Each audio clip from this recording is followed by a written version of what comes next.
Évangile de Luc, chapitre 9. Jésus, ayant assemblé les 12, leur donna force et pouvoir sur tous les démons, avec la puissance de guérir les maladies. Il les envoya prêcher le royaume de Dieu et guérir les malades. Ne prenez rien pour le voyage, leur dit-il, ni bâton, ni sac, ni pain, ni argent, et n'ayez pas de tunique. Dans quelque maison que vous entriez, restez-y, et c'est de là que vous partirez. Et si les gens ne vous reçoivent pas chez eux, alors sortez de cette ville et secouez la poussière de vos pieds en témoignage contre eux.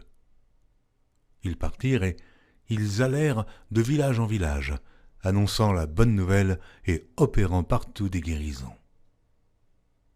Hérode le tétrarque entendit parler de tout ce qui se passait, et il ne savait que penser, car les uns disaient que Jean était ressuscité des morts, d'autres qu'Élie était apparu, et d'autres qu'un des anciens prophètes était ressuscité.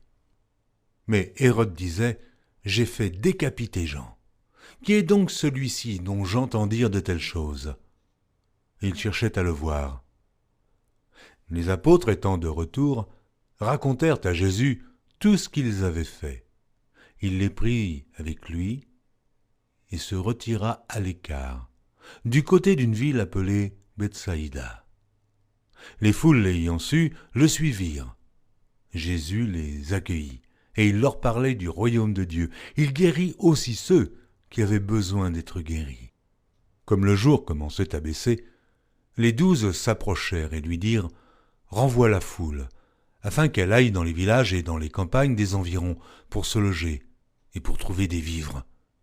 Car nous sommes ici dans un lieu désert. » Jésus leur dit « Donnez-leur vous-même à manger. » Mais ils répondirent « Nous n'avons que 5 pains et 2 poissons. À moins que nous n'allions nous-mêmes acheter des vivres pour tout ce peuple. » Or il y avait environ 5000 hommes.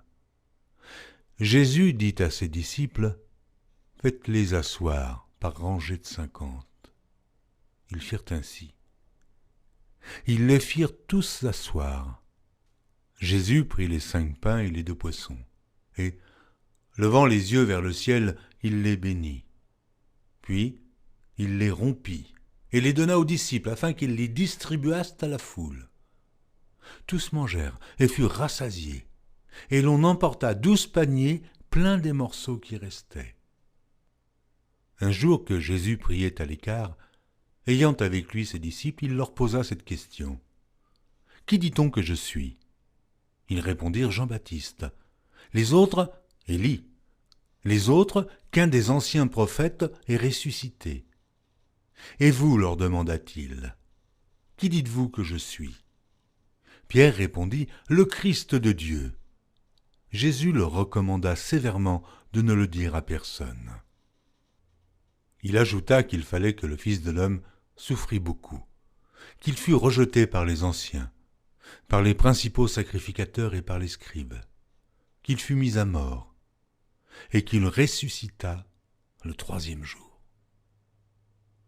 Puis il dit à tous, « Si quelqu'un veut venir après moi, qu'il renonce à lui-même, qu'il se charge chaque jour de sa croix, et qu'il me suive. Car celui qui voudra sauver sa vie la perdra, mais celui qui la perdra à cause de moi la sauvera. Et que servirait-il à un homme de gagner tout le monde s'il se détruisait ou se perdait lui-même ? Car quiconque aura honte de moi et de mes paroles, le Fils de l'homme aura honte de lui quand il viendra dans sa gloire et dans celle du Père et des saints anges.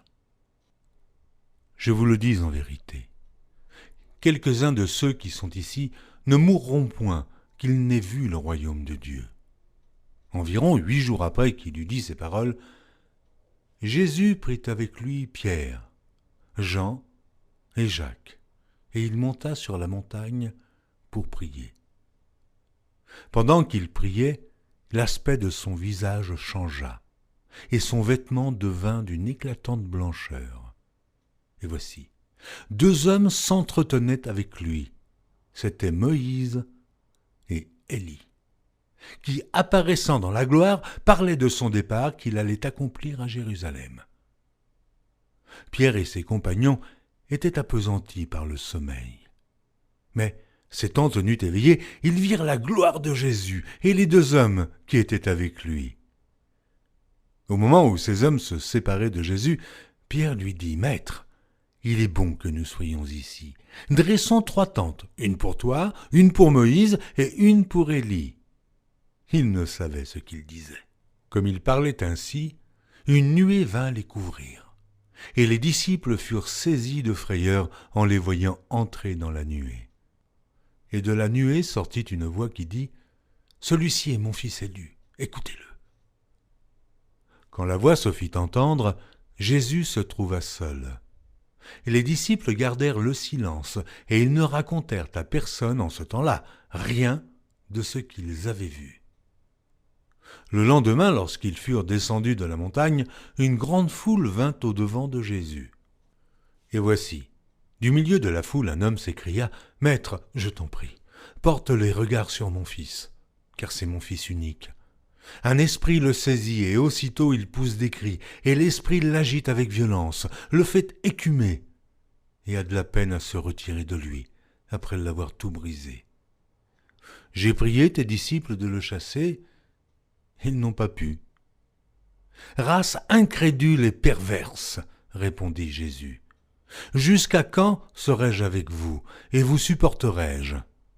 Amène ici ton fils. » Comme il approchait, le démon le jeta par terre et l'agita avec violence. Mais Jésus menaça l'esprit impur, guérit l'enfant et le rendit à son père. Et tous furent frappés de la grandeur de Dieu. Tandis que chacun était dans l'admiration de tout ce que faisait Jésus, il dit à ses disciples « Pour vous, écoutez bien ceci. Le Fils de l'homme doit être livré entre les mains des hommes. » Mais les disciples ne comprenaient pas cette parole. Elle était voilée pour eux, afin qu'ils n'en eussent pas le sens. Et ils craignaient de l'interroger à ce sujet. Or, une pensée leur vint à l'esprit. Savoir lequel d'entre eux était le plus grand.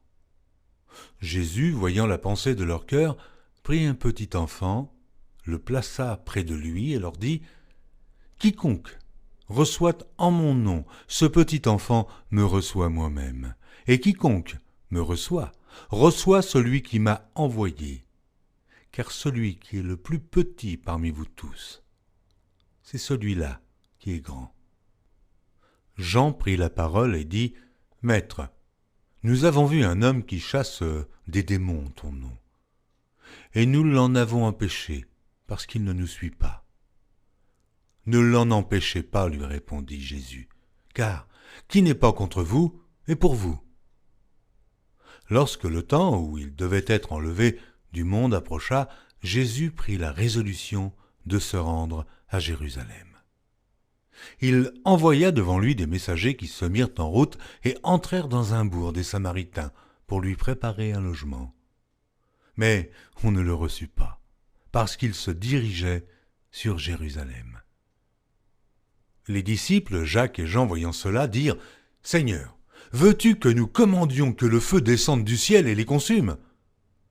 Jésus se tourna vers eux et les réprimanda, disant « Vous ne savez de quel esprit vous êtes animés, car le Fils de l'homme est venu non pour perdre les âmes des hommes, mais pour les sauver. » Et ils allèrent dans un autre bourg.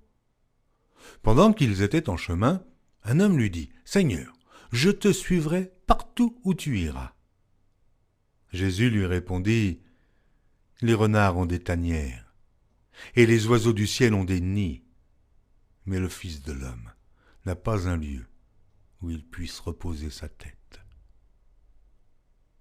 Il dit à un autre « Suis-moi » et il répondit « Seigneur, permets-moi d'aller d'abord ensevelir mon Père. » Mais Jésus lui dit « Laisse les morts ensevelir leurs morts, et toi, va annoncer le royaume de Dieu. » Un autre dit « Je te suivrai, Seigneur, mais permets-moi d'aller d'abord prendre congé de ceux de ma maison. » Jésus lui répondit « Quiconque met la main à la charrue et regarde en arrière n'est pas propre au royaume de Dieu. »